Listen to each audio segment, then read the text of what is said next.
Udemy believes that short descriptions are good. They suggest about 300 words. Now, I'm a wordsmith, I'm a writer, I'm a creator, I've written a lot of stuff over the years.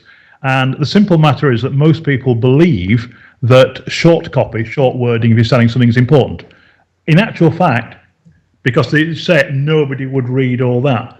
But if you're interested in that, if you're looking to make a buying decision, you will read that. If you're going to look out and buy a car and it's a big purchase, you will read all you can about that car. You'll look at the brochures, you'll read the reviews, you'll look as much as possible. I'm not in the market for a new car at the moment, so if something come up on my news feed now, somebody brought out a new car, would I read it? It might be if I've got a similar model and it's an upgrade model, I wouldn't take much interest.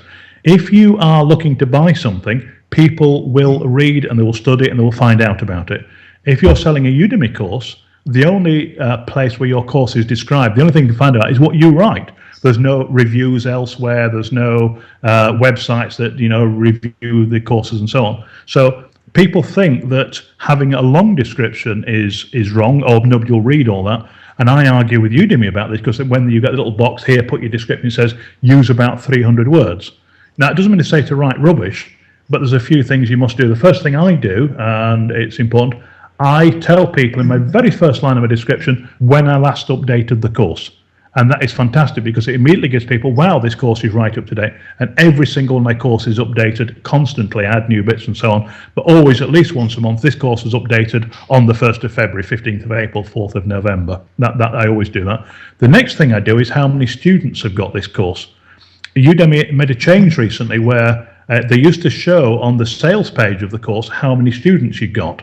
And people complained, oh, well, Alan Hill's got 50,000 students, I've got none, I can't compete. So to level the playing field, they don't show that anymore. So my 50,000 doesn't show, somebody's not doing it. So somebody looks at my description, immediately this course has got 10,000 students. Then I explain in bullet points what the student will gain from this course. We're back to the headline and the subhead again, what will they gain from the course. I then tell them what the individual lecture's about, and then I finish at the end and say, the quicker you order this course, the quicker you can, whatever the benefit is. But I make the point with Udemy, you've got a completely unconditional 30-day guarantee. So the risk isn't mine. You can take the course, you can spend 30 days studying it, ask me questions, do everything. If you're not happy in that 30 days, you press a button, Udemy gives you your money back straight away. And certainly the courses that don't sell so well don't follow that. They don't say how up to date the course is, because most people do a course and then forget about it and spend all the time bitching and complaining it's not selling. Well, you've not tested a headline, you've not tested a different picture, you haven't changed your description doesn't describe, and so on. There's no benefit there.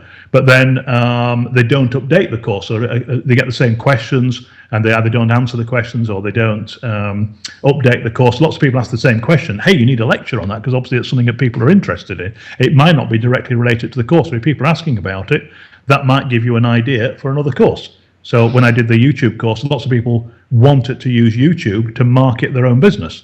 So I created a completely new course so people with any other sort of business can use YouTube to promote the course. But a lot of the content of how to get viewers, how to get people to watch your YouTube videos and so on was the same. So I was able to reuse, quite legitimately, the same content and create a whole new course on that, one that's made silly amounts of money. I haven't got the figures in front of me, but maybe 50 or 100,000 last year. So long descriptions work. Udemy would argue with me on that. The fact of the matter is my descriptions are long and I make good sales. I look at courses that just where people put a few words in and they, generally speaking, don't get anything like the sales. So long sales copy will always outsell short sales copy, provided the person reading it is interested in it. And if they're not interested in it, they're not going to read it anyway, whether it's a mile long, whether it's 3 lines. So if they're interested, they want to know what's there.